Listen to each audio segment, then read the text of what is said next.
Welcome to this special edition of the Heterochromedia podcast, and we're back in the basement of the Mogwai, but this time we weren't chained against the wall against our will. We're actually allowed to have free roaming in the basement, but we are in the basement nevertheless till we finish discussing what we had to read the past few weeks. So, without any further ado, let's introduce our panels for this Hunger Games discussion. When I can find the button in the darkness here. There we are. All right. Even better. We could do it this way. There we are. I am Redoubt Productions, one of the free usual co-hosts on the podcast. Joined, I guess we'll just go right over to my right. We have the Otter. How did you end up here again? Well, I was in a cage a couple of months ago, but then I was randomly freed, and now I get all the fish and clams that I could ever want. So I'm pretty happy right now. Yeah, until the moment I have to read some more. You wouldn't believe where I caught him again. He was like in a gay otter bar. Oh no! Kind of weird. Something called the cuff. I don't know. Well, there is also fresh meat in the basement, I guess. Who's this gentleman over here trying to bite? Don't bite me. I'm not biting you. That's just physical excitement exerting itself over my body. Hello, my name is the Ultimate Kahuna, and I'm being quiet because I'm inside my home, not the office right now. It's Christmas time, y'all. All right, who else we got here? The Queen of the Iron Age. Normally I would be on camera, but everybody's dying of some sort of plague over here. So we're all just looking bad. And I'm like, I'm just going to sit here in my little corner and just be quiet until people talk to me. That's fair. Yeah, I was lured with candies. I was told that there would be a party and maybe some dancing. And instead they forced me to do homework. Hold up. Gremlins don't diddle kids. That's all I'm going to say. What? Because the way you... I was luring you with candy. Come on. Let's not go there. Well, I'm not a kid, so it's okay. That's all right. I was told there would be a free Brazilian wax, but anyway. That's right. But all we got, there were five copies of this book called The Hunger Games. It released in the late 2000s. And I've read it before. Has anybody else read it before having to go through it the past week? Yes, I've read it. I actually read it. Okay. I read it about 12 years ago, so I had forgotten a good portion of the plot until rereading it. Then all the memories came flooding back. I think I reread all of them right before the last part came out. So I'm not sure when that was. It's been a while, but mine was like in middle school or high school. I can't remember. High school for you, so what, 83, 82? Right. Cruelty, man. What? It was 1950. It was a great year. Jeez. Back in my day, we used to say back in my day. Written by the first female author, Jennifer Lawrence, Not Susan Collins. She just ripped it off. Wow, there's so much wrong. I can't even begin to correct it. Suzanne Collins is a preppy poser. Stop But she does. Stop flaming, cake. With all that being said, I don't hate this book. In fact, there are a lot of things I really like about it. Poser or not. I'm going to say the same thing actually here because I went back saying, okay, I'm going to be prepared to, because the first time I read it, I was an adult when I read it. So I have a little different perspective. But the things that stood out to me then still stand out to me now. In fact, my biggest problem with the series actually is the arc itself. The books and the writing, don't have a problem with it. And I like the first and second one. I wasn't. The third one goes off the rails so That's hard. what I'm saying. Well, because you feel like you're going in one direction, and I'll get into that later because I'm looking at it from a different perspective. Well, that's when we'll get to the third book. Yeah, well, if we get to it, but for now we'll focus on just book one. Yeah, Uno. Because I'll keep it with that because I actually was pretty pleased with book one. And so far, I've been okay with it. And that's really a surprise to me. So I'm going to say that out loud front. There are a few things about it that they're sort of seem dated right now, but that's because this book brought them up. But actually, I've been okay with it so far. So. I enjoyed the book. I still have some problems with it. And it seems like a lot of the problems kind of rear their ugly heads right off the bat, and then they kind of disappear as the book goes on. Mm-hmm. Of course, Yeah, there are nitpicks, like little one-off sentences that, in context of the world, don't make any sense. Oh, you But, want to look at the world? No, we don't. Let's look at the world. That's a really good segue, Kahuna. I'm thankful. That's how we're going to start the video, world building. Oh, fuck. Take a look at this map. So anyone who really likes this story, I'm sorry. Behold, Pan Am. It's the distant future of North America.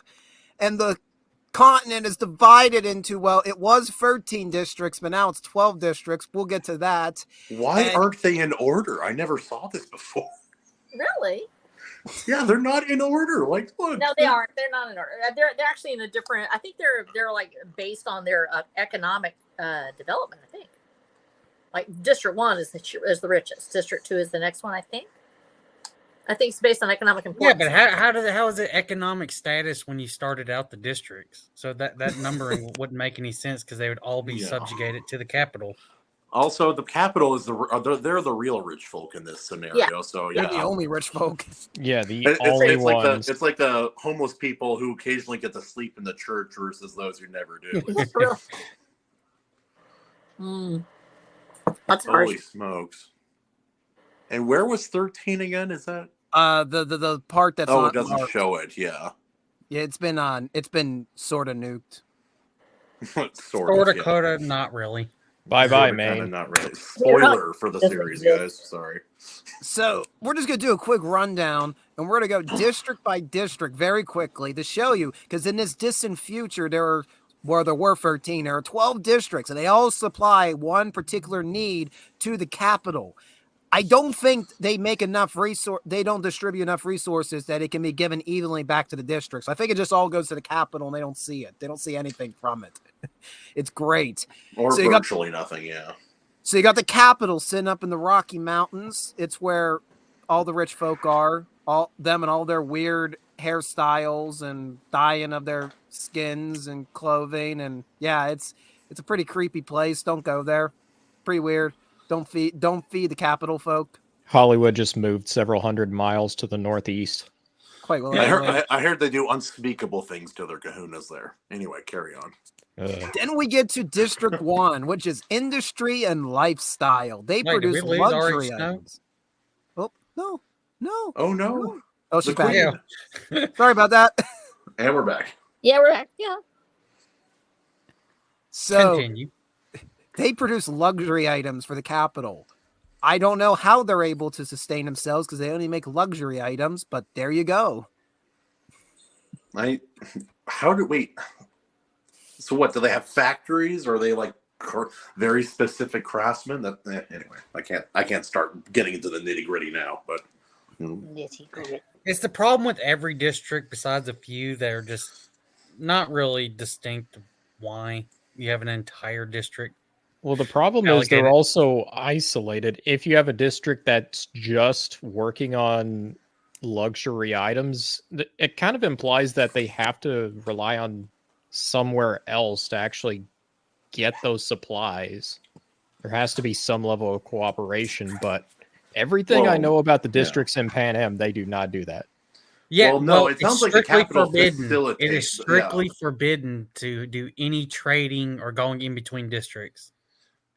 Yeah, well, it's very much like the capital has seized the means of production, so to say. Yeah. And so I think they gather all resources and then redistribute according to the need that they deem each district is in need of. Yeah, but in the book, you have an entire merchants district. Well, yeah, like in District 12, it's inevitable because District 12, there's merchants and then there's coal miners. That's it. Well, Billy, we have a saying here on the Heterochromedia podcast. You know what that is? What? More on that later. More on that later, is that right? District 2. They are the manufacturers of mason work, weaponry, trains. Remember that. I like trains. I like trains too. I like trains. They're called the pets of the capital. They're the biggest supporters of the capital and therefore are pampered to give them many extra conveniences. And it'll become very important tactically when we get to the third book, but more on that later. Aren't they like don't they supply the bodies and manpower for the army as well? No. Yes. Well, no, No. they do some in some case, I think. The capital citizens are supposed to be the ones wanting to become the guards and shit over each district. They're They supposed wouldn't have to, the but strength. I thought that they pulled all of their like enforcers from certain districts. Maybe I'm getting that No, wrong. it's supposed to be directly from capital, man. Yeah, and this actually is based on a if you have a capital district where they send out, and this actually happens, I believe, if I'm not mistaken, in the CCP, that you send out people from different districts to do the enforcement, so they're not working against their own people. So in this case, it's sort of like having a federalized police force, where you would send police from the capital to other states to be put in outposts, that sort of thing. Also, I'm surprised, like in this kind of very this regime, so to say, you don't have more like whistleblowers. Like it's kind of briefly mentioned. I'm going to bring up something that's even more retarded. Districts have mayors that are elected from each district. Yeah. What do they do exactly? Yeah. Why? Why would the capital do that? Why they just send someone who's over it all? Well, I kind of think that it's kind of like the essence of like, well, if they hate each other, then they won't hate us as much, kind of thing. Well, a lot of that would be based on the Roman districts, where they would have, for instance, in the case of ancient Rome actually not ancient Rome, but Rome at the time of Christ, where you actually had the governors were chosen from that particular district. However, they were usually in cahoots with the government at that time. They would go to the capital to be trained. They would be exposed to the luxuriant lifestyle. Then they would be allowed to go back home where they would govern those people. They might have a popular reason for being there. In the case, let's say they're in line with. From what we gather, they don't actually bring them to the capital or anything. They just they show up, and even their children still have to enter the Hunger Games. Yeah, because no one escapes the Hunger Games, not even the rich. Besides the capital. Yeah, besides them. Capital's fine. They're fine. Also, with that being said, if all of the enforcers come from the capital, how does that weak, pampered society create capable soldiers? That's kind of now that doesn't make any sense. Stop asking too many questions, Jesus. Look, big question. We got like 10 more districts to get through. Okay, go. We haven't even got to the plot. We haven't even gotten to the point where 13 districts can declare civil war against one capital and lose. And lose when they produce everything, seemingly. And you know how they lose? According to at least what we've learned so far in the first book, they basically were winning until they got to the Rocky Mountains, and then the Air Force of the capital trumped it all, and they gave up. They're like, oh, we can't compete. So you're telling me District 4 that produces all of the capital's technology? Anyway, let's move on to the next district. Go. District 3. General Electronics of many types. Though it is known to make products for automobiles and firearms. But wait a minute. 2 does trains. 3 does automobiles. Remember, this will be important for later. We have a test. District 4. Fishing. And they're on the West Coast. Take a look at that lovely image right there. District 4 is fishing. Thus, most residents have experience with nets and tridents. Tridents? What? They're making them fish with fucking tridents? Are you fucking kidding me? It's like, here. Well, it does say fishing fish poles hooks don't down exist. here. Just go down there with a 3-headed spear and get all the fish. Do it, boy. Yeah, why wouldn't they give them a fucking ship to, especially since they have to supply every district plus the capital? Wait, and also, why would they give them a weapon when they could just give them a fishing pole? That's a good question. Anyways, District 5. Who needs power questions? production? This district's about producing the electrical power for I guess for the whole country. It doesn't really specify. I don't think most of the country gets electricity. Like this, they do not. That is stated in the first. Hold up. They do get. Everyone gets electricity, but it's like very limited. It's like South Africa right now, where you got like 4 hours of electricity. You can play one 15-year-old TV, and that's it. Right. And by the way, this is all presence of a large hydroelectric dam in the district. Okay. Yep. No, you're good. Okay. I know we haven't. Things have got to book suck 3. whenever they experience a drought. Yeah, Also, if it's just haven't by a got to book 3. hydroelectric dam, what? I What didn't are the state people what there happens doing? in book 3. I'm just But leaving it there. don't they have another fucking power source, the capital? They have to, right? Fucking Also, coal, I'm guessing. Why is there coal? Well, you know, Billy, there's a lovely saying I got here. You know what that is? What? More on that later. More on When that we get to later. District 13, we're really going to bring this up.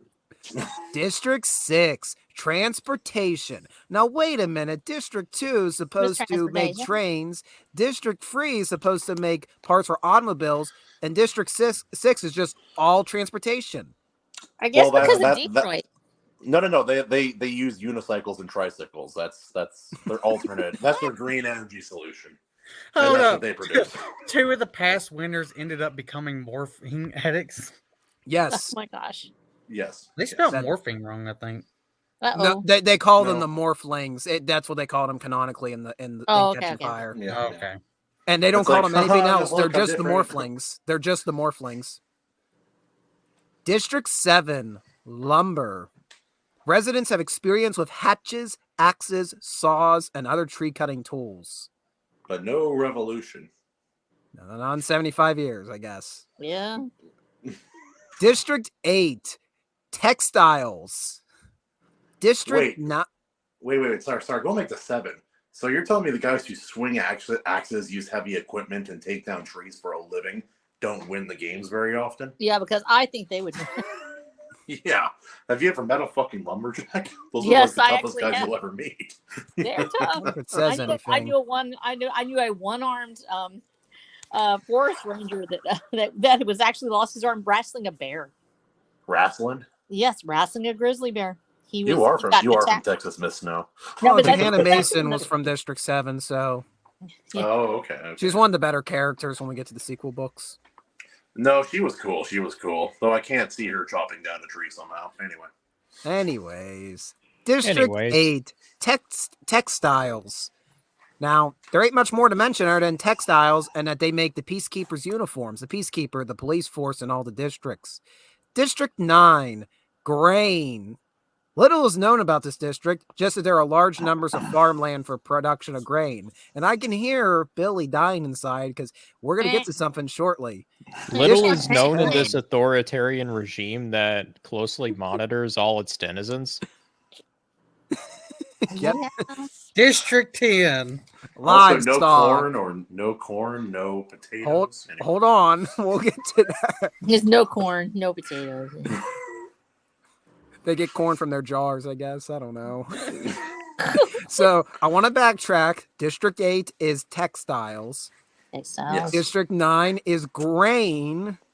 District 10 is livestock. Now, what would you generally call, maybe not necessarily textiles, but especially grain and livestock? What would you call those? A loose term. A fucking farm? No. What industry does both of those contain? Grain and textile would be No. Grain and livestock. livestock. Excuse me, ranching, farming, agriculture. No. There you Oh, go. there we go. There we go. She got it. So let's go to District 11. Agriculture. Oh my! Oh my God! Oh, dude, I'm hurting. No, they just do all the other things besides, grain and livestock. District 11, agriculture, orchards of various fruits, fields of grain. Wait a minute. Yep. Are they just growing weed out there? Is that what they're doing? Yep. Well, they don't know a lot about District 9, so maybe they Well, are just growing weed. At least with my experience rereading the first book, District 11 is there a lot more for the forced slavery allegory. Oh, yeah. Yeah. What? You cut? I didn't know. Yeah, I know. Hold up. We'll get there when we get there. Yeah, so, well, it's time to get to everybody's favorite district. District We're always 12. singing in the fields. Oh, my God. Oh. District 12, coal, located somewhere near what was the Appalachian Mountains. Just somewhere. Somewhere, huh? And Interesting. that is, of course, where our main characters, Katniss Everdeen and Peeta Millar, come from. But briefly, Peeta. I have to briefly Hashtag mention, Peeta did nothing wrong. Now go to District 13. This is District 13, which is not in existence as far as Katniss is aware at the start of the first book. District 13 was one of the 13 districts. Their main industry was nuclear research and technology, including the production of nuclear weapons. Now, how did that's they the lose? district the capital decides to blow the fuck up? Supposedly. They didn't think it through. Allegedly. Yeah, apparently they undereducated the districts enough. They're like, they'll fucking believe this, right? Yeah. Remember, Here, look guys, at this video. They know have. they have the capacity to make fucking nukes. Let's destroy our weapons research district. Yeah, that'll show them. So they still know what nuclear energy is, correct? They have to, yes. Wait, why do we have coal and nuclear energy and hydroelectricity all in the same... I'm hurting. It's okay, baby. It's okay. We haven't even started talking about the plot, so I don't think. So where's the district that produces power via shake weight? Where's that district? I'm waiting for it. Where's the power? Where's the district that powers through gerbils or something? You know. Wrong. All right. Without any further ado, welcome to the Hunger Games. That's the world of the Hunger Games. We're a half hour, we're in 20 minutes in. Not too bad. Time to talk about the actual plot. And for as much as we've been laughing, actually, to be fair, I think we all have surprisingly positive things to say. But boy, do we have some things to criticize. So, who wants to start? I will. Why is there only 8,000 fucking citizens in District 12? Because they're poor and they're oppressed. And also, why is our first descriptor? Our first descriptor is saying that Gale looks like her brother. Could be her brother, and there's only two different looking people. It was a trend. It was a trend. Yeah. There was only two different looking people. Her and then her sister and mother. It's the only ones. Oh. It's a trope. I think it's a trope. It's there was a time, and okay, this is me, where people actually look different from area to area in the country, and you would go to a certain area. And I actually did. I would travel around, and you still can kind of see a little bit of it today. I talked about going to the land of white people because I'm from Texas, and we're all, we have a little. You're bit white adjacent. You're tanned white. Yeah, that's right. So but all right, Snow, you have different hair colors. Yeah, well, we do. Eye colors. Yes, sort of. We're more likely to be brown-eyed. We're more likely to, or dark-eyed. We're a little bit darker, a little bit shorter, actually, believe it or not, in Texas. Well, I went to northern Idaho. Oh my gosh! Yeah. I never thought I had seen. They had never seen a midget, the dark-eyed midget. They were like, "What are you?" I'd like, I don't know. And they never saw Peter Dinklage. Yeah, I know. They are white. They're white. They were. Dude, they were huge. They were the whitest people I've ever seen. And I was like, I only thought I knew what white people looked like. I was white people. And so then, we go to different places. Well, so this was based on the Appalachian, the idea that there were folks called Melungeons out there, basically dark haired. They might be sort of somewhere between tan and pale skin, and that they usually had dark hair. It was sort of based on the Black Irish. And so that sort of was kind of, I think, what she was going for in this, that you had a certain look. You know how rare gray eyes are? Yes, gray eyes are actually very rare. So she's implicating that perhaps there was not inbreeding, but that's sort of just that people were all related. It seemed like they all sort of have the same bloodline, and you only have 12,000 folks. So no, it's 8,000. They have 8,000. You're probably generous. 8,000.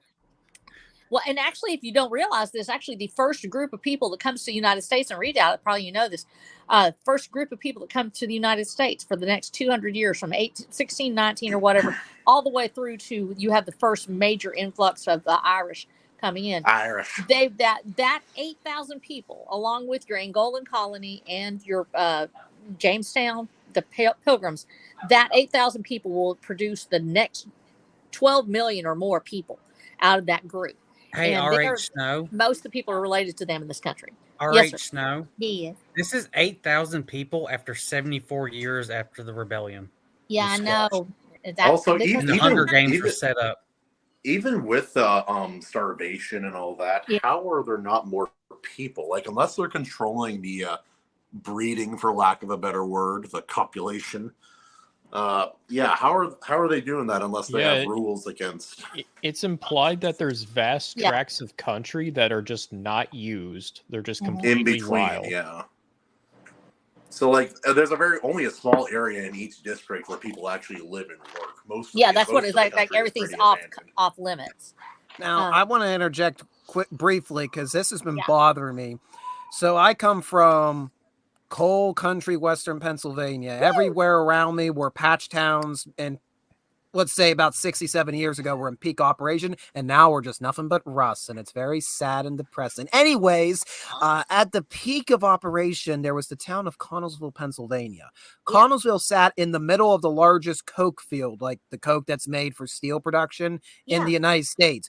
You mine coal, you bake it into coke. No, it's not the coke that you're thinking. And then you use the coke to burn when you're making the process for steel. Connellsville had a population of, I'd say, about 9,000 to 10,000 at peak operation in the 1910s and 20s. The center of the largest coke field, 9,000 to 10,000. That's one town. District 12 is 8,000 people to make coal, to mine coal for the entire country of Pan Am. I don't see this working. And it looks like District 12 is covering at least what would be like 2 states, if not 3 or 4. Yeah. Now, I would say this: do we actually have an idea of how many survived that first? When I've never looked this up, so I don't know. When she says how many survived the actual first Civil War, because we don't know. Yeah, and so I'm not going to say it's so far back that the numbers kind of. Yeah, they said that it's like ancient history to them, and it's based loosely on, if from what I know, Soviet era teaching and propaganda. So people, for instance, that were in the Ukraine during the 1930s and 40s, 20 years had passed since the Red Rebellion, and the Revolution, and they were taught just what it was right in front of them, and so they would not learn about why it happened, only that it was their fault, and everybody has to never do this again. And that is based almost directly on that idea. So it could be that she's looking at, I will say this, Michelle, I think she's looking at it from a decimation population to advancing to 8,000. But then again, you're talking about how do they rebuild, with a very small population. How do they get back? The biggest thing that bothers me with the world building is it goes into a lot of detail describing how frivolous life is in District 12, how barely everyone's scraping by, but there's no mention at all of music. And this is the Appalachian Mountains. I know technically it's a wide range area, but there's no. I gotta stop you. What's that? That's for the black people. Okay, that's for the black district. They're the singing ones. I guess whole music genres like bluegrass just completely disappeared. And Otter, if you would have gone and spent the 2.5 hours to watch Something Snakes, you would have noted at one point there was a lot of music in District 12, but that's all been stamped out because Snow is petty and doesn't want to think of music in those areas. We have to be careful. Is that literally how we have to be very specific because he really hates bluegrass. Yeah, because I just assumed that he just went in there with the peacekeepers after the events of Something Snakes and just wiped out all these groups of people, that all these roaming musicians, because it reminds him of his lady friend.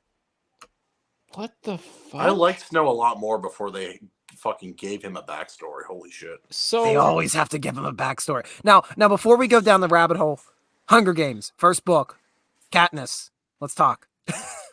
I don't like the person. I think her character is reasonably well done. I agree. I think she's the character the story kind of needed, in my opinion. And Billy Bob's going to argue because that's what little gay gremlins do. I actually like her. I don't really find her to be a Mary Sue. I don't really find her to be a girl boss. I actually just find her to be normal. She is kind of fucking dull as shit and dense when it comes to any romantic interest in her. No, actually, just when it comes to people, she does not understand how people are, quintessentially. Fundamentally, she does not understand people at all. and that's her biggest problem in the whole story. She also tried smothering a cat at the beginning. That's what she really wanted you to know. That's one of the beginning paragraphs in Yeah, I the know. book. And that's my main criticism with the whole story is early on, especially, Suzanne Collins has a really bad habit of going off on tangents that are very abrupt, very jarring, and they only loop back in after several pages. Are you talking about the flashbacks? Yeah. Where I almost wish she had The just done it biggest all in example one is the chapter. cat flashback. It's within the first couple pages of the book, and it has barely anything to do with the story. right? I might disagree with that just a little bit. I think for someone to win a Hunger Games or to really be a competitor, they have to have a level of ruthlessness and logic to them to win. And I think that could play into her, like, illustrating that she is someone who could potentially win this kind of competition. Someone who would be willing to do that to a poor little kitten. I still think it's a clumsy way of doing it. If I don't that disagree with was that, the yeah. intent.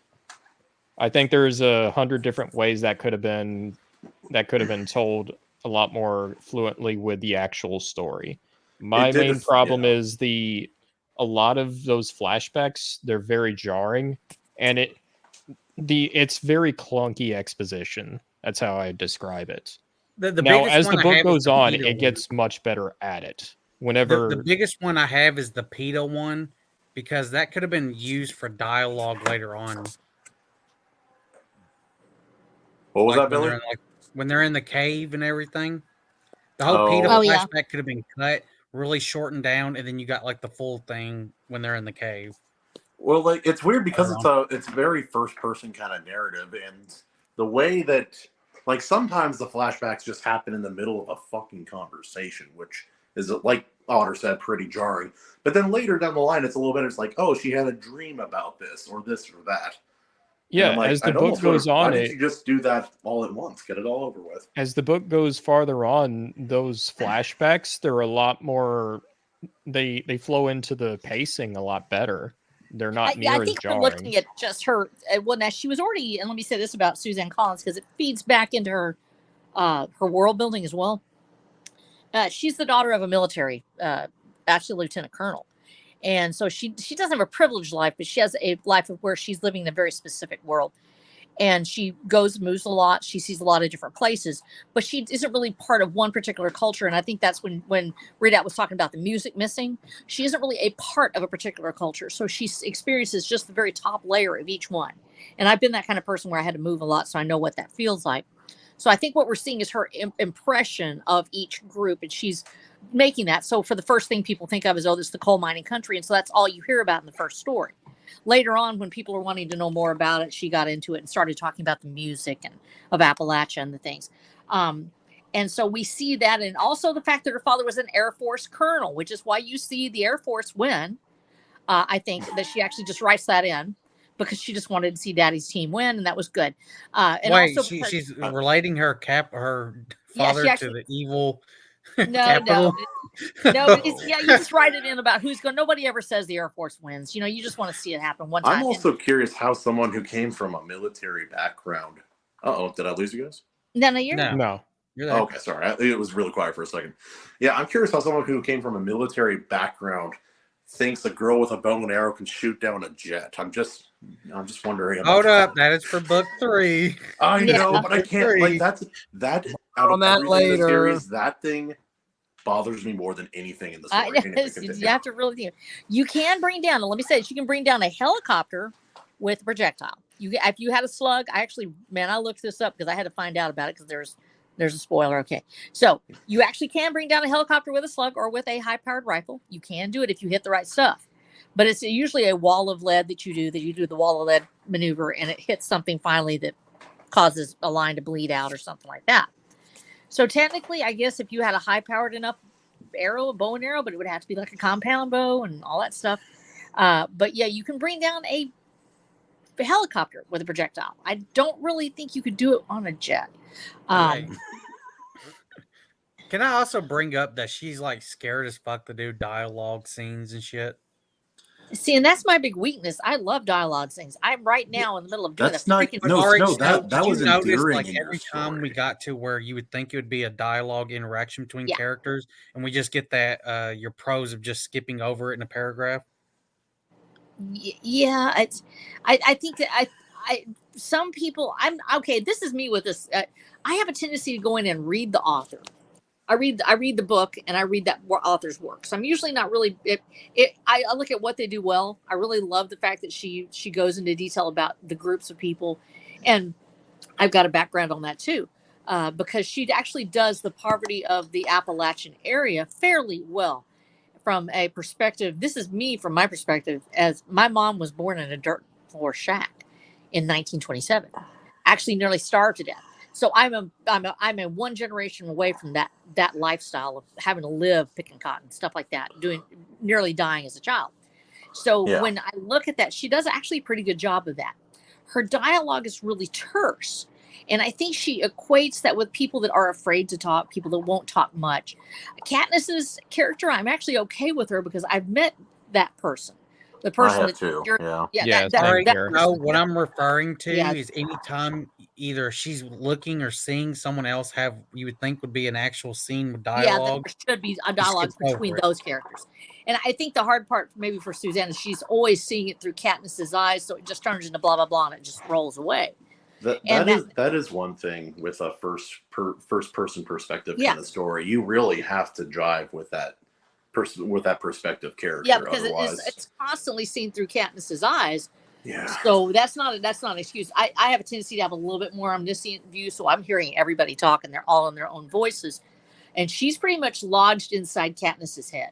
Yeah, And so and for you me, I don't think hear that's kind of it kind of mitigates what BillyBobSac is talking Yeah. about because yeah, it does skim over a lot of dialogue, but with the first person perspective kind of being like you being wired directly into Katniss's head, you can Mhm. kind of tell that whenever it skims over dialogue, it's basically saying, "Oh, Katniss is she's it's telling you what Katniss thinks about it at the same time." she Yeah, sits but with the part, she sees them talking and then she sort of blows it off. Okay, I'm gonna And- pull up. I'm gonna yeah. pull up the from the first chapter at Go the end ahead. of Do it. it. It could be a bad writing habit. I'm not No, saying it's- that it isn't, I think but it's Comfy, different Kahuna. writing habit. Instead of it being perspective does help. revealed that it's her sister through the dialogue with what's her name and shit, it Yeah. is literally her doing like a surprise thing and then going, "Oh, it's my sister," and then Prim. that's it. Yeah. And then cuts. Stop trying to Yeah. show your titties Also, to us. that there's a lot of weaknesses her character has that on first reading can be a little annoying. But when you really look at it, it all plays into how she is when she performs in the games themselves. And I thought that was all really well done. How she Yeah, isn't and I good at agree. making friends. She doesn't really she can't fake it like PETA can. PETA is a really good actor, and he uses that to his advantage. He gets in group. Well, she was so and, dense that she couldn't figure out that Peter really wanted her. Oh, like I said, that's her biggest weakness. In the character, her character. She's not a people person. No, she is does not disassociated. understand people. Yeah. Yes. And I think that actually, I was okay with that part of her character. I think that the big thing when we look at that type of writing style, for instance, one of the most famous ones is you're looking at Tom Sawyer, which is almost completely seen from, I think, in Huckleberry Finn also. You're looking at first person perspectives, and it's all seen through that character. So when they're hearing somebody else talk, they frequently lose interest. They don't want to listen, and whatever. Or they color what is said with their own thoughts. Yeah. Through their own thoughts. And she does that a lot. She's like, "Oh, Yes. well, he's clearly better. He likes Image likes him better." And you're Yeah, like, and so- I don't think that's true. I was okay with that technique. I'm kind of like you. Some of the world building, I think, this is me. I'm not trying to be critical of it. It's just a thing that world building is a big thing for me. The more you are into world building or strategy games, the more likely you are to have a problem with any author's world building, because you're going to look at it from a military or a geopolitical perspective. It makes it really tough when you're that person, and you really want it to fit. And some people that when we start doing BattleTech or a Warhammer or any of those things, the world building is so exquisite, so heavy and dense that it takes everything just to read it. But on the other hand, it's then you have the opposite problem. There's so much lore. How do you deal with it? And so there's that balancing act. Most authors, and I say this guardedly because I know there are people that do great with both. Most authors that are really great at dialogue seem to be weaker on world building, because they are character oriented. They are looking from the inside of that human being, or they're focused on the drama. And then I have other people that their world building is exquisite. Let's talk about Dune, where the world building is awesome, and there's everything, all the little details and the lore and everything else. And I guess Elric of Melbourne, We're the White Wolf, is one of those kind of like that, where the character's not even really likable. I've never been able to like Elric. And at the same time, it's a fascinating story because it's about the world and the world building. Dialogue, okay, but it's I will say this: as Elric goes on, the character becomes you get to know Elric a lot better. But in the beginning, it's very much more like there's stuff happening, and he is the vehicle for that story. Well, it's like different writers specialize in different aspects of storytelling. You can break it down into like plot, characters, and setting. Like Elric is more plot and world building. The vast majority of Stephen King's work is more character focused. Yeah. Almost exclusively. And with Hunger Games, I would argue that the strong points are plot and character. Setting is the weak point. Yeah, I think the setting is it's there based on what she knows of the world, and she sort of made it as a nod to the world that she knows, what she saw from traveling around the United States and what she thought of those areas. And she actually gives the reason that Colorado is probably chosen is because of Cheyenne Mountain, where they have the big in the mountain where there's literally a base inside a mountain, y'all. It's and if you've ever been there, you know what I'm talking about. It's pretty cool. Yeah, it is. And so that's part of what that's based on. You have this Air Force. It's basically the idea that somehow people would survive there, and it's getting between that point where we are, where she has this great idea about here's these people and they're doing these things.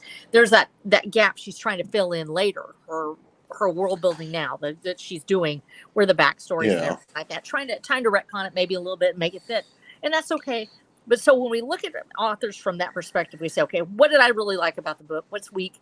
It's okay to say, you know what, that author, that's what they have. Maybe they're great at this one thing, but it's very rare to find anybody that does all of them. Most of the time when we see all of these elements come together, the world building, the characters, and the dialogue, or the plot, it is usually with a story that is more or less contemporary to the author. And that would be Mark Twain, Charles Dickens, Robert Louis Stevenson, those authors that are writing about the world that they're already in, and so there's no need for explaining. They just fill it in, populate it. So when we're building these worlds, I'm sitting here listening to y'all right now. I'm like, oh my gosh, I really got to go back and make sure everything's okay. Blaine Pardoe liked it. It was all right with the world building, but still, it's like, man, there's things that, it takes. For most of us, it is that much real estate that it takes to really do it. So I have a tendency to go with a light hand. You're going to hear me, say, "Oh, it's fine." But I realize that there's probably some major glaring. I would say probably that her strongest point is actually the character building itself, followed and the plot, pretty close. And then the world building. Her action is really good too. Action is hard to write for some people. This is one thing. This is one thing I would actually agree with Brandon Sanderson that he'll say, and I haven't even read any of Brandon Sanderson, but what he talks about storytelling wise is whenever he's talking about whenever you mess up character, plot, or world building you can get away with and not get too many negatives from it, just so long as your plot and characters are good enough. Right, that's not necessarily the other way around. Yeah. I actually do have a point to that. And that is like with certain stories, if certain things don't make sense within the context of the world, like how much I criticize that will largely depend on like Otter kind of just mentioned, how well if the book is really working for me really well in certain areas, I can ignore a lot. Yeah, you can forgive a lot of how the world functions just because you're there with Katniss in the Hunger Games. You're kind of there moment to moment. That's what matters. Yeah. I think she had the idea for this arena of children being forced to kill one another, and then she worked backwards from there to try to create the world. That's my kind of impression. As people send in for tribute, and I really do. I think that's that is the main driver of the story. And so you're right about that. Yeah, you can go back and sort of forgive, like, oh, hey, you know, whatever. This it's kind of like watching Fury Road or Mad Max Fury Road. Oh. There's so many plot holes. There's so many. I don't care. I don't care because that freaking truck. Literally, my daughter and I are watching Mad Max Fury Road because that's what our women in our family do. We're sitting around watching that, and we're like, "Geez, I wish I had something like that and watch the damn. Oh my gosh!" You guys also transport Swedish supermodels across the desert? No, we do not, and I'm sorry. Okay. No, we have. We do have a hoopty full of we have a hoopty full of Emrys. Later in the story, you'll see it. They're going to get transported, but that's later. That's later. You get to meet all those girls in book 4. So congratulations. I will give this book really good that she done good on the pacing. I was about to mention that the pacing is really well done. Pacing, especially for newer authors, pacing is usually something that I see people really struggle with. I think she nailed it here. Her descriptions are also really clear, which is a really good. It's a really high mark because a lot of debut authors will struggle with that. And like I've noticed, it's like that also partially depends on the setting. Say if it's a fantasy world, if you give a couple light descriptors, a lot of people can kind of fill in the blanks if it's something somewhat familiar in storytelling. But say like in a Sanderson novel, I'll use him as an example. It takes you a long time to really orient yourself to how the world in say Stormlight really is, because the world is so different. There is no dirt. Everything is made of stone. All of the creatures are like crustaceans. It takes you it takes a long time to kind of orient your brain to think that way because you're so used to seeing certain things work a certain way. No, that's amazing. Yeah. But no, she uses her her description of the forest, like you can picture everything really well because it's familiar. To be fair, now Suzanne Collins is not a debut author with Hunger Games. She actually had done the Underlander. She had an entire series, and she actually was a children's television writer.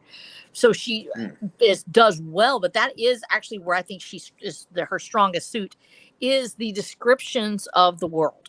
You can smell the dirt. You can actually feel the grittiness of the people. That setting, that ability to set the stage where you feel where the character is. And the pacing itself, which is remarkably, like you said, almost minute to minute. You go through each step of it with her. There's a few gaps. There's a few gaps here and there.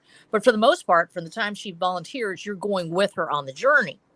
So it becomes almost picaresque in that sense that you're actually stepping through it each way.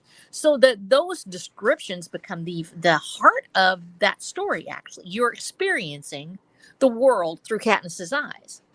And so you get to go on the train with her. You get to go on these journeys with her. And that description is so incredibly important because without that, we would only be having, hey, here's a story, and it's dependent on the next action. Instead, just the act of riding a train or talking to someone who looks different becomes an immersive storytelling experience. And that flies directly in the face of some of the latest, advice we've been given of don't describe anything, don't use colors, don't just, the white room, basically. Which I think is a terrible idea. If I want to read, I want to immerse myself, and I think that's really where Collins does her very best work is in the immersion of that with the character and the world. Yeah, no, you could feel the wound, you could feel the sting, you can feel you feel like you're there, and that's the advantage of first person. Okay, I guess that brings up something, guys. What do we think of the quote unquote romance in this story? Was it necessary? Was it good? I'm really split on it. So what do you guys think? It was kind of there. I kind of ignored it, honestly. I liked it. I was okay with it because I understood why it happened because she's with Peeta and she has a life-changing experience. And that is actually what does happen. You're with that person. You have this person as part. Gale, I think that the thing that maybe a lot of people wanted her to end up with Gale. You see him at the beginning and they've been together and all this stuff. I think this had to do with this came out, I believe, around the same time or after Hunger Games, or not Hunger Games, but Twilight. So I feel like maybe that relationship, like that three-way kind of triangle love thing, was maybe pushed by the studio. I can't say that with certainty. It's kind of what it feels like. Especially since it doesn't really lead into anywhere into the next books. Yeah. It lays the groundwork maybe for a later plot point, but there's not enough interaction between the I think the only thing I would say about this is usually there are good triangle stories. There actually are, where the characters play off of each other, where there's the rival and the guys have to sort of fight it out, or the women are always staring daggers at each other from across the room. There are I love places women where that fighting over me. works. Too bad they turn out to be men Never for had you. anybody fight over me in life. That's why you don't get drunk in drunken Asian that's bar terrifying. anyway. That's right. Sorry, But yeah, so I think that in this case the problem is that they're in separate worlds almost. She goes home to Gale. She sees Gale at the beginning, and because they're separated, a lot of especially men who read the story feel like there's sort of a betrayal there. She just sort of leaves and goes off and becomes famous and ends up with that dude. A lot of guys that I've talked to don't have a lot of sympathy for PETA because he seems to be the interloper, where they first hear about Gale and he's helping her hunt and he's doing all these things he was there for all those years, and suddenly he's an afterthought. So I think a lot of guys have a trouble with that concept that you laughed and here you are. Well, truth be told, in regards to romance, Katniss should never have had a romance. First, she was never really interested up until she had to fake it. PETA deserved much better. And when he said, yes, me and all these guys have a big crush on her, I'm like, I'm reading this character. I'm telling you they don't. And I'm telling you, you shouldn't, PETA. What I like about the romance is more of it from Katniss's perspective, more that she chooses to go along with it because it's a matter of survival. Yes, otherwise, she's really not into PETA. I think that plays into the bachelor style kind of will they won't they does game show aspect of the Hunger Games themselves. Yeah, that's one area where the romance really works. Yeah. That part actually does work because if you look at her character, she's doing this because she's saving people, and she has a sort of a savior complex in that sense. She's going to go save her little sister. She's going to go have this revolution, and romance is sort of secondary to her in a lot of ways, but it's not secondary to PETA. And so he actually is the romantic driver in the story. Usually we see it sort of the other way, where it's the woman is the one that's crying and she's being left behind. And instead we have this role reversal here where she's the one driving the action and he's coming along for it. And he steps up to the plate. He does actually win in that respect. He steps up to the plate to volunteer and he goes. I do also love the ending where he's like, he was thinking she was being real when she was thinking he was being fake the entire time. The only time he read somebody else wrong and she was right. Yeah. So I want to bring this idea out, see what everybody thinks about it. How much better would the romance be, or how much worse would it have been if PETA was kind of in a similar mindset to Katniss? If he wasn't really into her either. But so you want him to actually play, actually be faking it, and then you'd have a... But you'd still have sort of like this actual kind of like mixed feeling romance kind of emerging out of it. Well, you'd have to change some fundamental things about his character. Yeah. His character is genuinely good and selfless as a person, and Katniss is not. To make them the same would very much alter the entire storyline. Well, not that it could have worked, but he did kill an innocent person, by the way, in the story, and it's not really brought up in this book. It's not like it's not changing him being a selfless person, but not vibing with her as a character in a relationship sense. Like there's no romantic spark. But just because of the games, there has to be. Well, part of it, he had the crush, but then I think he and Haymitch, it's because you don't see this conversation. It sounds like they had this conversation where Haymitch is like, you need to play up this romance if you want to keep this girl they do alive. have that. Hold up. But Haymitch also said, after they finished and everything, that PETA doesn't have to fake it. And she doesn't understand what he was saying, but he was saying, hey, he doesn't have to convince the Capitol the way she does that they're actually in love and that they plan to do the suicide pact at the end in Minecraft. Yeah. In Minecraft, yeah. Well, I think the other thing about PETA is that she does play this part well because we don't see this trope very often. The good guy actually wins. The nice guy. In this case, PETA's the nice guy, but he's still able to and we don't see them often enough in stories where the nice guy that actually is a danger to somebody because he does know what he cares about and he knows what to. Nice guys have to have something they're fighting for. They don't just go out and fight. Gale, he's willing to go through the fence because he's going to feed people. He's going to do this. He's a little bit of a rogue, and usually that guy's the one that wins. That's the Han Solo guy. That's the one that gets the girl. Mr. Steal Your Girl. Yeah. Yes. Yeah, that guy. Yeah. And so in this case, PETA, because we start off reading, I just assumed that she was going to ditch him at some point. And instead, he does actually come out as a character that's going to do all these things because he cares about her.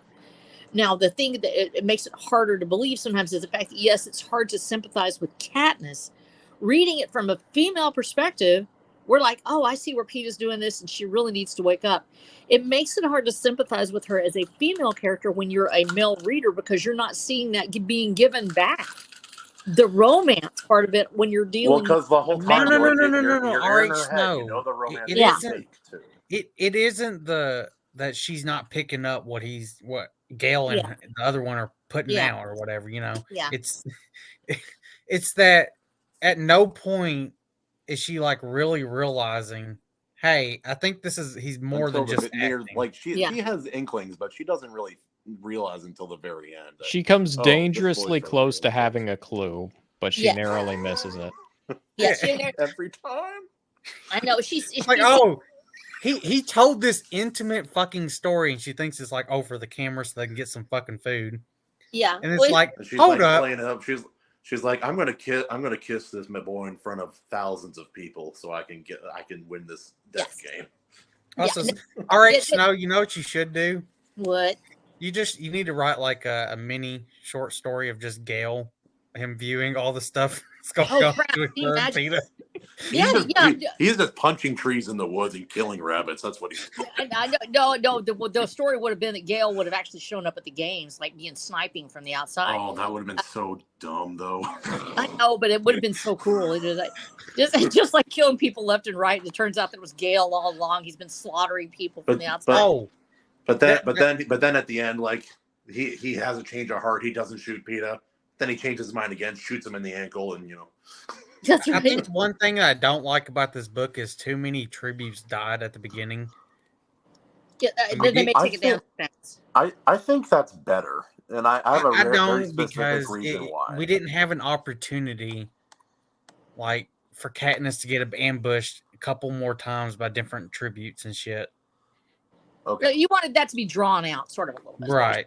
You need it because the story. Okay, so anybody who's ever played Quake or anything like that, when you play the arena games, you're working your way through the characters, and so you want to work your way through those fights. You want to say, okay, we're starting off here, and we have this one, and I think we sort of have an expectation of that. So that's I don't know what you would call that. The reader tropes, the ones they want to see. Well, Ari Snow, she never actually gets hunted by the career tributes. Yeah, that's it. Maybe like she does get hunted by them. No, she doesn't. Later. No, she doesn't. They randomly fucking find her in a tree. But they had Pete. But that's why they had PETA with. Hold up. Yes, they had PETA, but no point is she chased or being constantly hunted down. It literally before that is one dumbass decided to light a fire and then they killed his ass and they were close to her. Yeah, I think. So once again, and let's talk about that for just a second. How much when you read does your gaming history, what games that you've played, how much does that actually affect the way that when you read a story it actually plays out? Because for a lot of us, it's actually our video gaming history that affects the way that we see these characters and how we think that the story lines should develop. I just not so much for hello. Kahuna, what is your gaming strategy? You're down there. My game depends on the game, man. If it's Halo, it's kill 3 or 4 guys and then die in the process. That's my goal. What about Hunt Showdown? I have a reasonably high death rate, but a very high kill rate. That's my strat. But yeah, I think that does actually affect me because when I'm playing, I've played, we look at it from a Fallout perspective or Skyrim. It's open world. There's hunting. There's the freaking trolls will come after you in Skyrim every time. They hunt you. And so I think that's what you're saying is we missed an opportunity there to have an actual hunting scene. you have this ability to have this hunt take Well, place. to have her, Well, well, she specifically is a hunter, and to have her actually be hunted, and I mean, seriously be hunted, not just, oh, she gets up in a tree and then they're waiting out and then she cuts down a fucking wasp nest. Well, I think that wasp nest was a way out. Like, because if she was if she was not good at hiding and they were able to find her more easily, she probably wouldn't have won. She would have been an early to mid tier loss. Like that's kind of the whole point, is the fact that she's smart and she's good at like being in the woods. But you get what I'm saying. If they even if it was that moment of crisis at the train. beginning, because let's be honest, Katniss she's heavily reliant on stealth and sneaking. She's the hunter, but especially at the beginning with the chaos of everyone killing each other, I think BillyBobSac, you were just wanting that to be there to be a little more to that, a little bit more vulnerability instead of her just trudging through the woods dying of dehydration. No. I'm fine with what we got. It's just in certain moments, and I'm not saying not. Like, here's the thing: 11 tributes died in the first fucking day. Mm. So you had like half the field's gone. Yeah, and then, like I said, I forgot how they find her.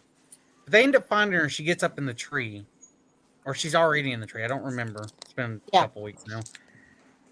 But anyways, I just wanted to have her actually going through her eyes, being hunted, chased by these fuckers. And you wanted a little bit more. You wanted to feel that experience, and even just with the experience we had, maybe a little bit more description there, where you're saying what it feels like, climbing up in the tree, or in other words, and it is hard to know what, because we as authors, and I'm saying this from an author's perspective, a lot of times I'll write something like that in, and somebody else will read it, and they'll be like, "Man, it's just I'm having fun." Usually they'll like it, but every once in a while somebody will go, "There's too much dialogue here. Or there's too much of that, one scene where you're doing this." So you wanted more of the hunter being the hunted. Yeah. So have it, because I'm trying to remember if she, because I don't think she's actually chased. I think she just gets up in the tree really quick, or is already in the tree when they find her. Yeah. She loses sight of them pretty quickly. Yeah, not counting the finale, like when the mutants chase the final tributes around. I think you might be right, Billy, though, that there's no real moment where she's being chased by other tributes. Oh, that's because they're at the lake, and then the what's his name? Come out. He ends up just fucking Kato, booking it past them, and then they notice that the mutant dogs. Yeah, they're like, "Wait, why is Kato not attacking us?" Oh, that's why. She's like, he's really out of breath, and he doesn't give 2 fucks that we're here. That's not a good sign. Has anyone here read the Japanese book Battle Royale? No, I need Sadly not. You guys, I need to read the book, and I need to watch the movie. Dude, I haven't seen the movie. The book is really good, and I think reading that book, I understand why some of the decisions Suzanne Collin made, because it's kind of a similar situation. It's an entire class. It's possibly even more, like maybe even more than 24 people in this kind of class that have to go out and kill each other. Well, that one's actually more intimate, because that's people they actually 100% know. Whether in this one, it's like, oh, you might know the one person that came from your district. That's true. But the point I'm getting to is there were so many characters that they kind of get lost. So a lot of them kind of get lost in the sauce during the story. Okay, hold on. Yeah, you get some vague features for certain characters, and you think that more is going to be done with a few of them, and then, boop, they're dead. Also, it was funny how, what was it, her name, Foxface died? Yeah, Foxface is the first character that comes to mind. She fucking eats the berry and the cheese. That's it. I know it did. I was even whenever I read this book like 12 years ago, I was expecting her to come out as like the secret mastermind who's actually like killing everyone, but no, she just kind of like I said, doesn't know her berries. I don't consider her a Mary Sue or a girl boss in this book. Yeah. She's talented with a bow and hunting and shit. But actually, like, I think when she throws the knife at Haymitch when they're on the train, it just so happens to luckily hit the thing. But she was like, "Oh fuck," that made me look more skillful than I actually was. Yeah, well, I think actually I appreciate that, and that is probably one of the biggest kudos to her. She does not make Katniss good at everything. No character should be good at everything. When you have a character that's good at everything, they suffer from Superman syndrome, which is that nothing can take them down. Why are they even bothering? Just go ahead, just take over the world, be done. Plot armor, you have to have some because you've got to tell a story. But Murphy's Law for me is one of the characters in my book is Murphy's Law, just because what can go wrong will go wrong. With Katniss, she does have things that go wrong, whether it's for good or for ill. She throws the knife in the six, and it's like, holy cow. She seems more powerful than she is, but in reality, she relies heavily on those things. And I think as gamers and as people who love the movies, we have a tendency to want her to do more, or I think you're right. We want to see that hunt, that chase. The question is, if she was really in that situation, would Katniss win? And I don't think she would. Yeah, that's what I I'm agree. saying. If the author put her in that situation where she was being actively hunted and she could not get a good shot off, would she win? The chances are she probably would. She didn't have a weapon there, but you can actually have it be that she can get a way into the tree. Yeah, that's what I'm saying. If you just had that moment of her getting hunted, and just so you just wanted to feel that. You wanted to feel that description. You wanted to have especially since technically she would be kind of faster than most of the career tributes. Probably so. Described as just being bigger, heavier, and shit. And it's a nice little bit of irony, just kind of like with her whole role in the story, having that be reversed. So I get what you're saying. Or hold up, now hear me out. Okay, right. We could have had a scene where she's getting drowned in a fucking creek or some shit by one of another tributes. And then PETA reaches over and like snaps his neck or something. Well, no, here's the thing. It'd be like a callback to her fucking smothering the cat in the fucking washboard. Oh yeah, that part. I was wondering you could have used that flashback. Yeah. It just tie into that, and she'd be like, all right. And then just she'd be a little bit like, oh man, that sucked. Yeah, just have a scene where she's like, I'm the cat being drowned. Oh, yes. no. Oh my god. That would be fun. That would actually be really good. I would love that. That would be a great callback. Well, especially since the opening of the book really describes that. It's like, well, I mean, could have her reflect a little bit and be like, maybe I shouldn't. But that was a good idea.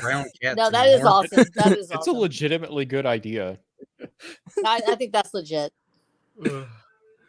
I want to say briefly, the first Furtis book was about 100 pages. That's where most of my personal criticisms are, and it is because of the world building, and we're dealing with Katniss's first person perspective, and it's like, man, you gotta loosen up. Which I understand, she's in a completely different situation, but sometimes like you gotta say hi. But I will say. But once we get to this, the 2/3 of the book, which is once we're in the arena, I think the perspective that Suzanne Collins uses excels, because now it kind of leads to this almost unknown horror, because Katniss leaves, the rest of when she goes in the arena, she doesn't leave on the best terms with Haymitch or PETA or anything. So her mind's racing like, oh God, I don't have a good chance going into this. I haven't been trained properly. Seems like PETA and Haymitch are conspiring against me. And then when she's up there in that tree there for a while, basically going, am I going to get any sponsors? Like, what's going on here? Like, it honestly works, in my opinion. I think the fear works. So Redoubt, I will also say that I do like the capital parts a lot. I do too. For me, I do too. I have my criticisms of the world building, but I always have enjoyed the Caesar Flickerman segments in both books. Especially the capital because is where the plot kicks off for me. The best scene in the book for the perspective that we have of that is fully through her eyes and her thoughts only. Mm-hmm. So it's kind of an unreliable narrator when she does her interview with Caesar.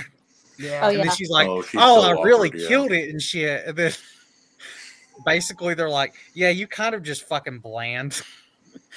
Like, you didn't do well. And then I like PETA that they acknowledge, PETA saved your ass. Yeah. Yeah. Want to say that bland line again? I'm sorry, J-Law. You're the first woman to ever first woman, or first man, All right, guys, real quick, I actually got to get going, unfortunately. Hey, thank you for parent responsibilities call. So no, that's awesome. God bless y'all. because I'm inside and there's lots of people around. Woo! God bless Pan Am. God bless. Quack, And quack, may the odds be ever in your favor. Oh, thank you. We'll see him in Catching Fire. Poor bastard. There was also, and this is since okay with the tell me, R.H. Snow, was this planned to be a trilogy? That's one of the things when I'm reading the first book. I think obviously she sort of had to sort of plan it just a little bit because we see where there's some drawing out of. She probably actually put it all down on paper and then cut it into a trilogy. But I think that the third book probably got changed a little bit.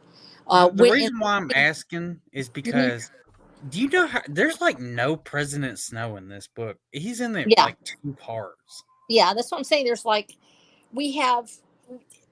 I think we see when I look at the third book. This is what I was talking about my husband with just right before we went on the air.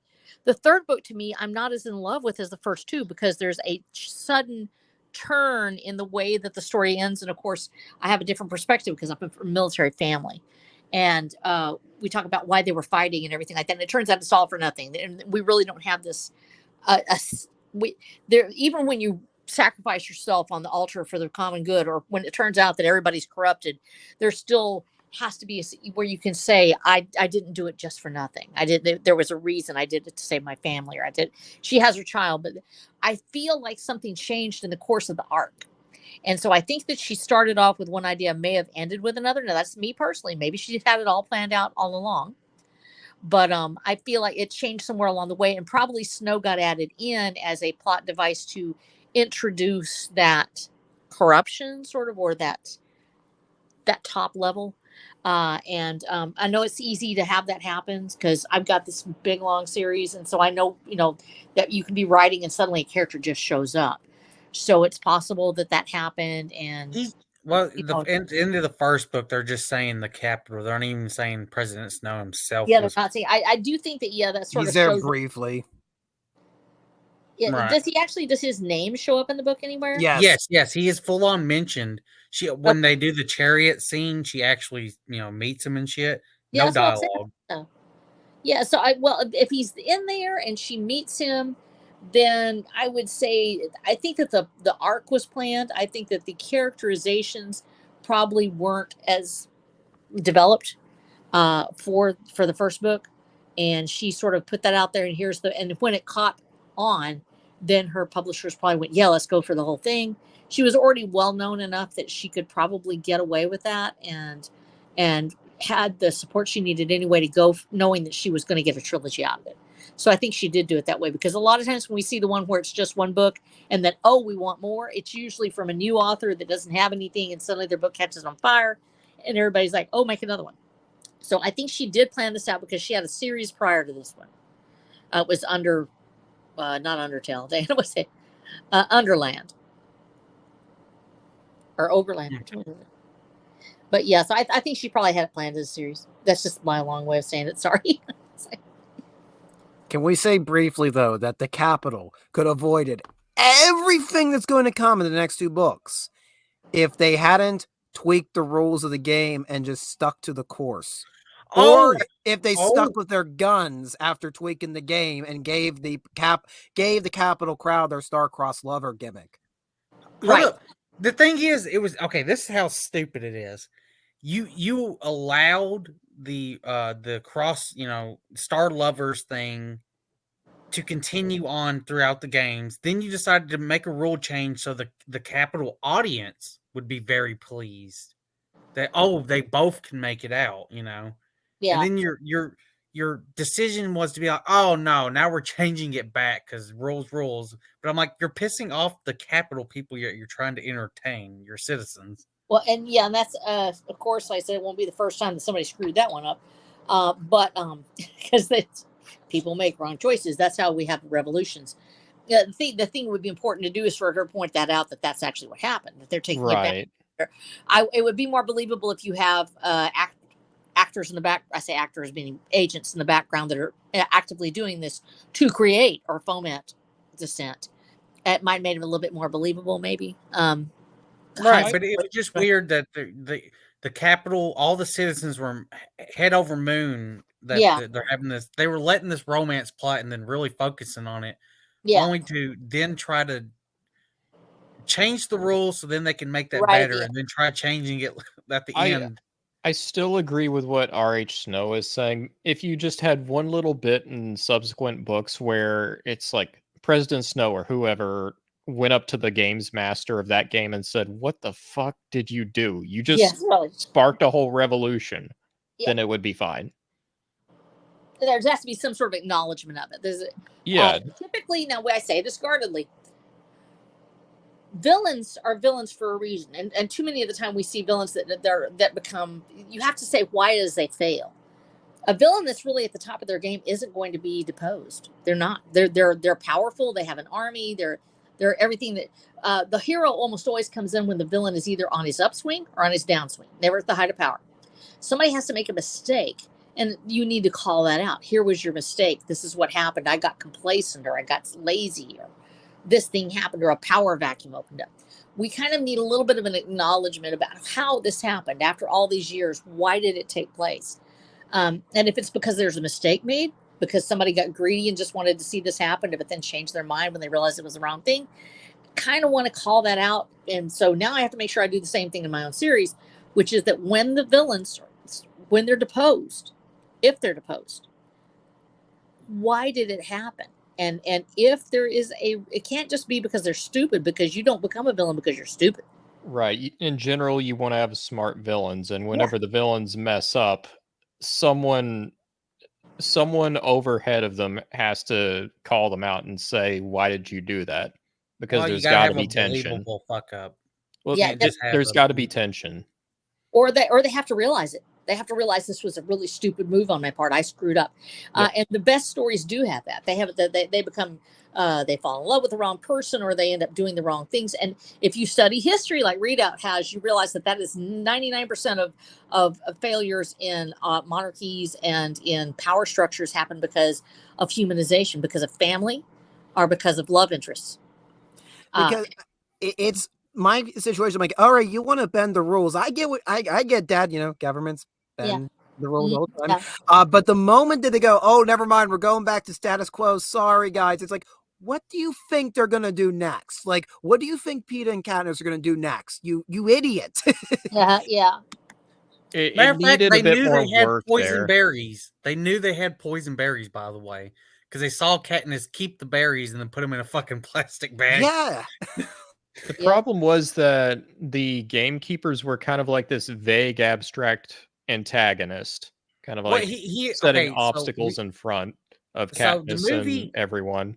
The movie actually kind of fixed this, because for one, you actually get to see who the game master is. In the book, you only get mention of his name when they're doing like the rule changing and stuff, and it's just whatever his name was, and you're like, you don't even in the book.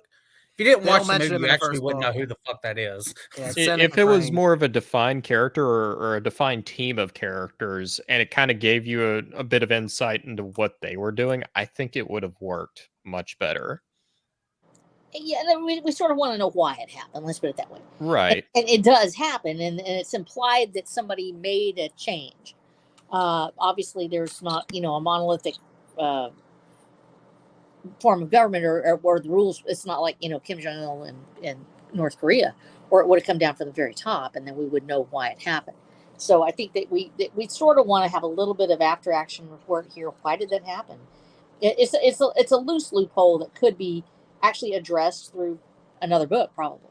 It is addressed in book 2 that it was the Game Master being a dumbass. But still, the movie kind of fixes this because it was President Snow and the Game Master. Yeah, because we see them, we see it happening. Yeah, I think it literally in the second book he's like, "Oh yeah, executed that dumbass."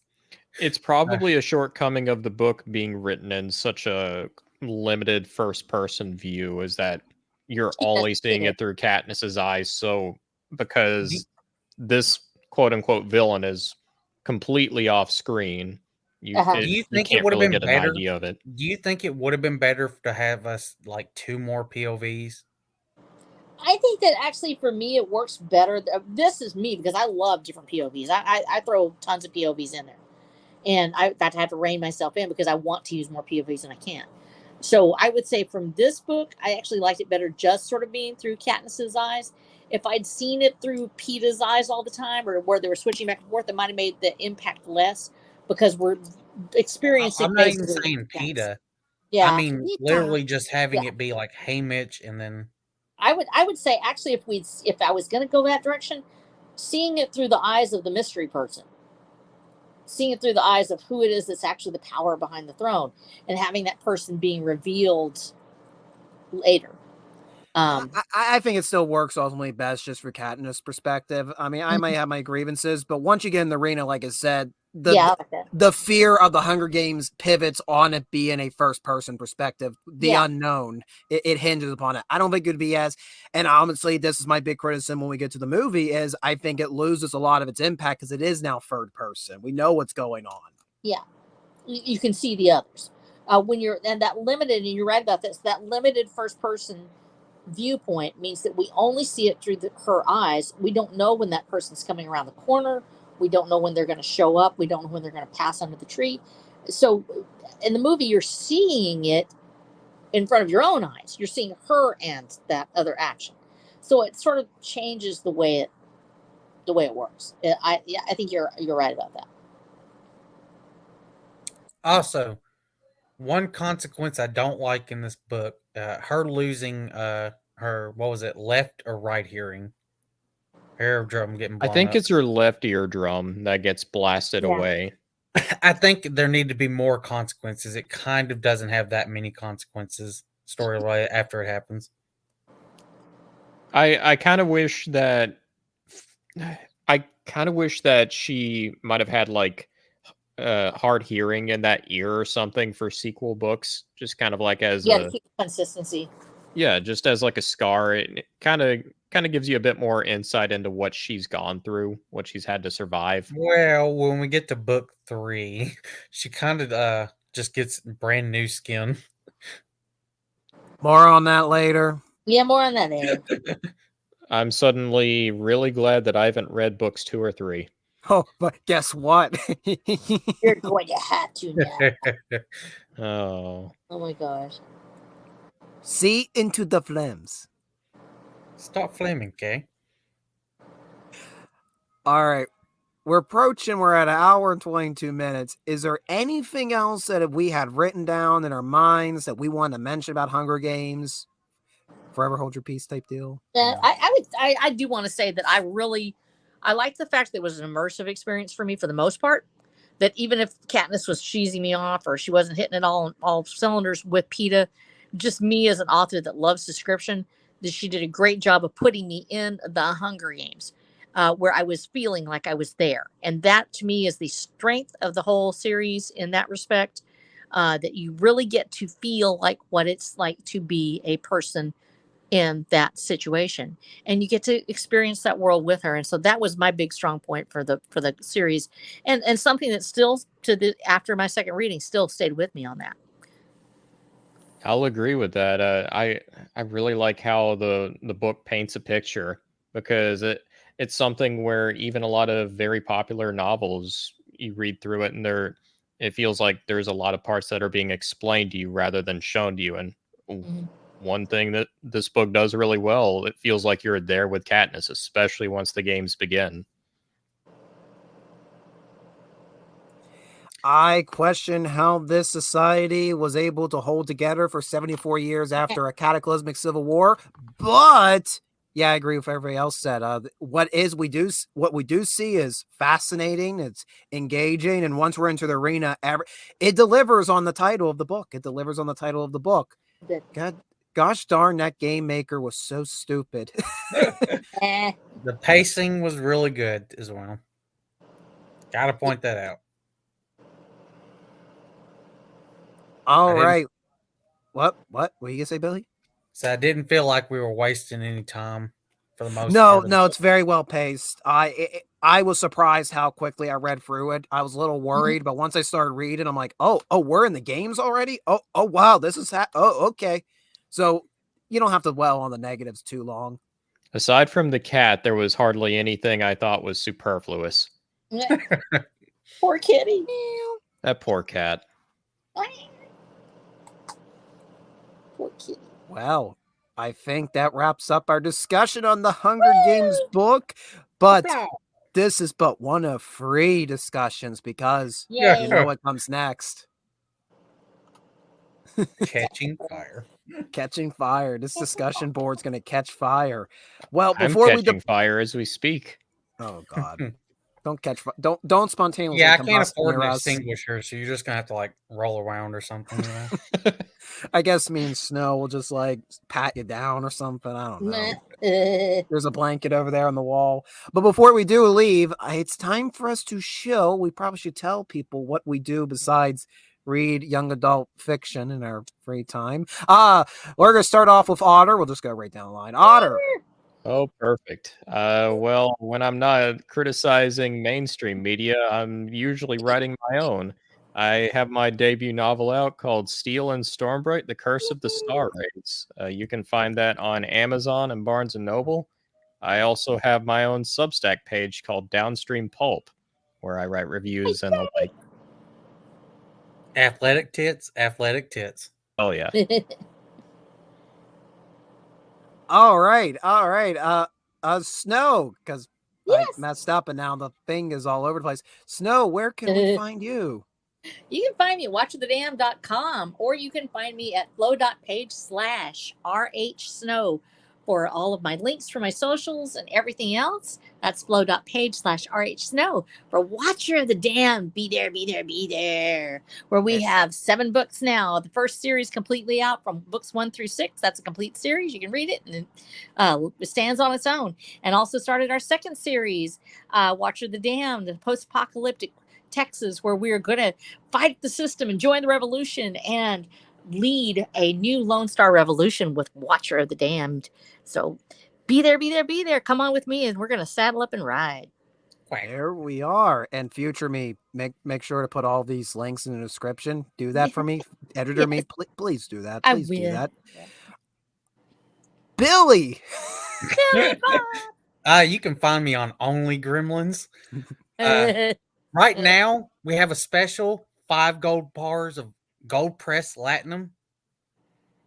Pretty cheap. So like I said, find me on Only Gremlins. Athletic Ticks, Kaplaw, Quack. Kaplaw, kaplaw, kaplaw.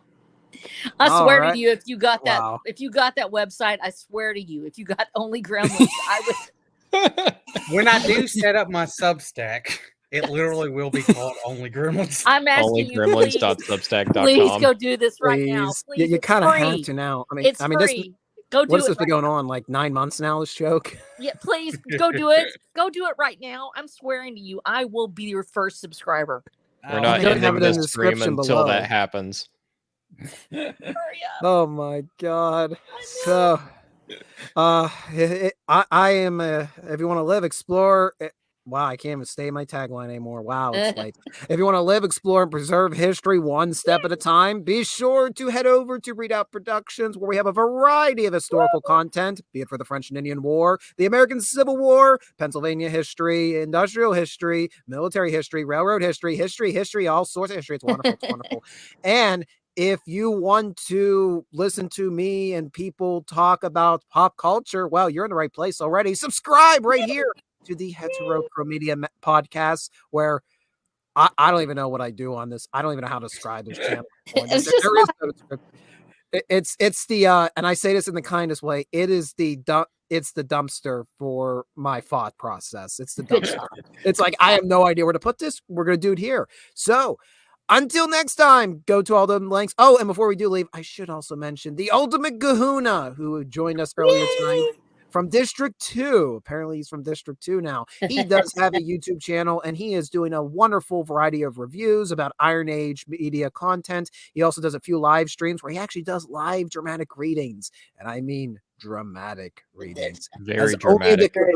As only the Kahuna can do it. So his link will be in the description as well. So go support him as well. Support all this.